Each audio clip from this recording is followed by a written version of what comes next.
afternoon, everybody. My name is Isaac David Science here on the Pro Football Chase YouTube channel for another week of Stardom Situm. With that being said, let's go ahead and get rolling right into it. So, for quarterbacks, I have Deshaun Watson as a stardom. Short week against the Dolphins on Thursday night. I know he's dealing with some injuries, but he's still throwing it very well.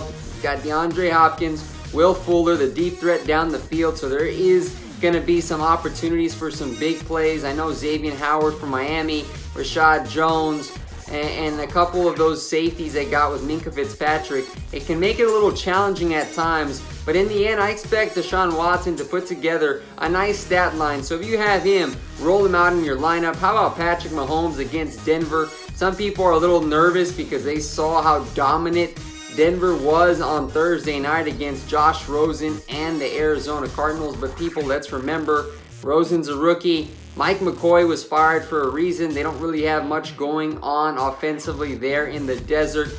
Do not sweat it. Mahomes in this high-powered Chiefs offense, they are making it look easier each and every week. So Mahomes, he is definitely a must-start for you. And then I really like this matchup. How about Andrew Luck against the Oakland Raiders? Luck's been going to the air 30 to 40 to 50 times sometimes in a game, and I know Marlon Mack is back and healthy, and he's a dynamic runner, and he had himself a nice game, and so they may dial back Luck's passing attempts through the air. But make no mistake about it, with T.Y. Hilton on the outside, going up against an Oakland team that is in a fire sale at the moment, there's maybe some emotions that are boiling over in that locker room. Players are disgruntled for the way Gruden's handling things.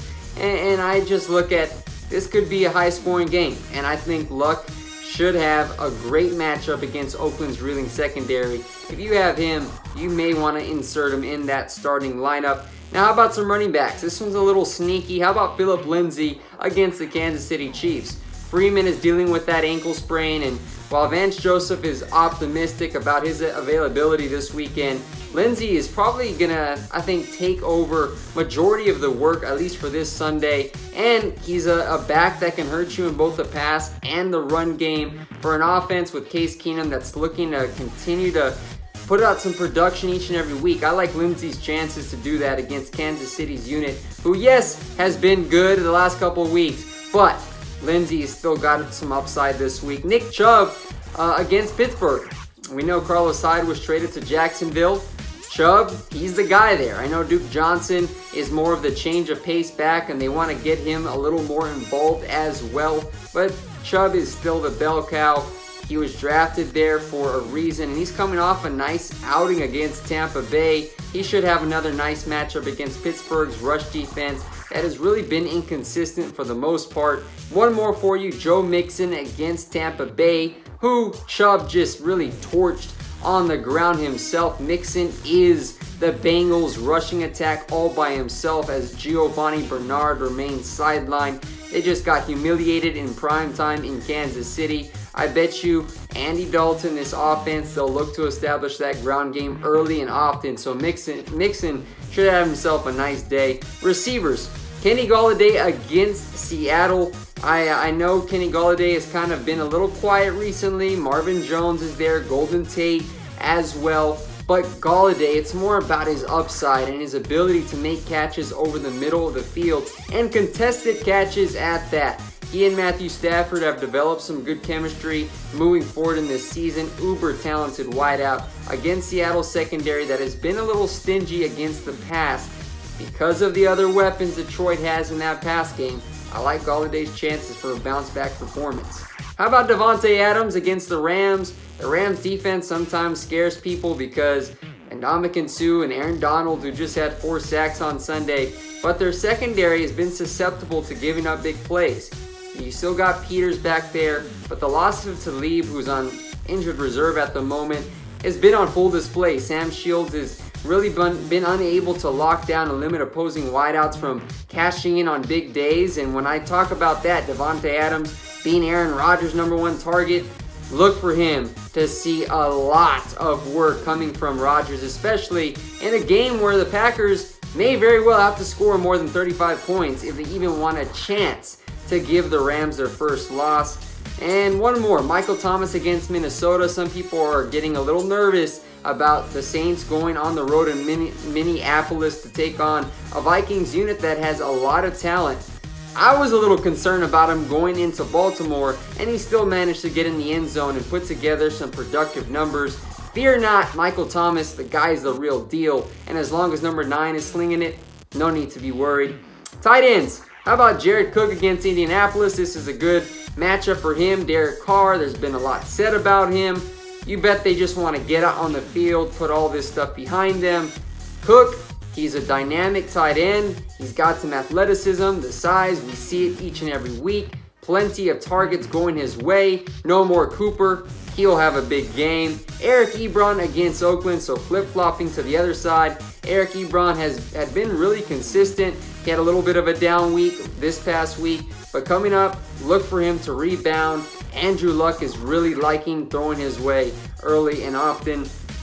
And how about David Njoku for the Cleveland Browns? Baker Mayfield, they did lose in overtime, but Njoku's starting to get involved in that passing offense each and every week. As I've said many times, Mayfield, likes to target his tight ends. Njoku's big body, he's physical, he knows how to make plays over the middle, and he can take a short pass and turn it into a big gain because of his speed.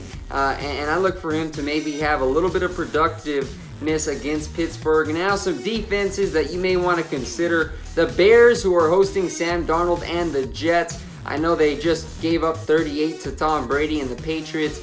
I think they're very hopeful that Khalil Mack is going to be back to full health this coming weekend. And going up against a rookie signal caller, I think got to be licking your chops if you're of the Bears defense owner, because I think they have some potential to cash in some monster points. How about the Carolina Panthers against the Baltimore Ravens and Joe Flacco? I know the Panthers, they had a big come-from-behind victory where Wentz really had his way, but this unit, they're still working Thomas Davis back, and they're seeing some nice play from James Bradbury out at corner, as well as this defensive front that is a very fierce pass rush when they're fully healthy. And now let's go to some sit-ems, okay? Carson Wentz at Jacksonville. This game will be played in London. I know Wentz, he, as I just talked about, he had himself a nice start, but that fourth quarter really was non-existent. Jacksonville, and I'll continue to harp on this, I know right now they are all out of sorts. Calais Campbell says they had a team meeting to talk about their struggles. They're very good in London. Jacksonville has proven that. That's pretty much their second home. They always have a good turnout. So I'd be very cautious about Carson Wentz in London, because Jacksonville, they just know how to turn it on. And in a week where there's a lot of pressure on them and maybe Doug Marrone's feeling some heat, I like their chances to have a big bounce-back game and a strong, stout defensive performance. Sam Darnold against Chicago, I talked about that. Tough matchup for him. I know he's kind of one of those wild card plays. Leave him on your bench this week. How about Cam Newton against Baltimore? I look for this game to be a low-scoring affair. Baltimore's defense ranks first in all categories on defense. I know Drew Brees was still able to work his way and find some stats and points for you, but Cam Newton is not the prolific passer that Drew Brees is. So let's go to get that straight. Running backs to leave on your bench here.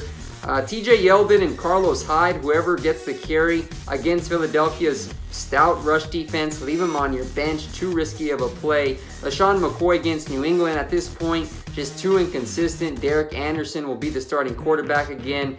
Not a good balance going there in Buffalo.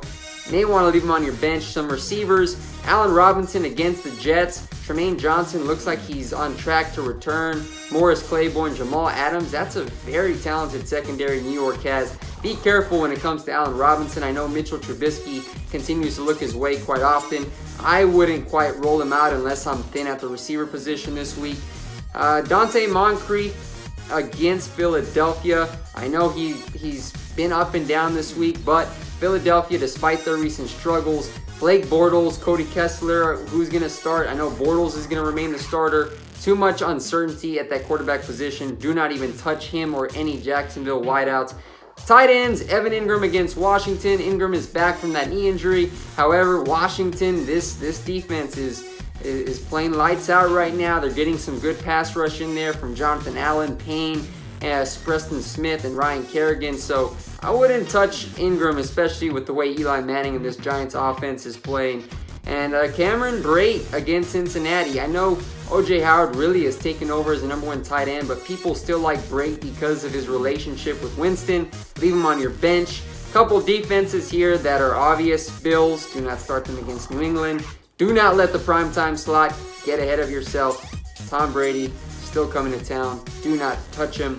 Minnesota's defense. I know they're kind of an intriguing option. They're at home, but the Saints are coming to town. While they may have some success with some turnovers, it's not worth it. Don't start them. And lastly, do not start the Rams defense against Green Bay. They're playing at home. I understand Rodgers is banged up from that knee injury. You never want to roll out a defense when you got number 12 as the opposing quarterback for you. So there you have it. There is Week 8 Fantasy Stardom Situm. I appreciate you tuning in here to the Pro Football Chase YouTube channel. Don't forget to subscribe, and I will see you next week for Week 9. Take care.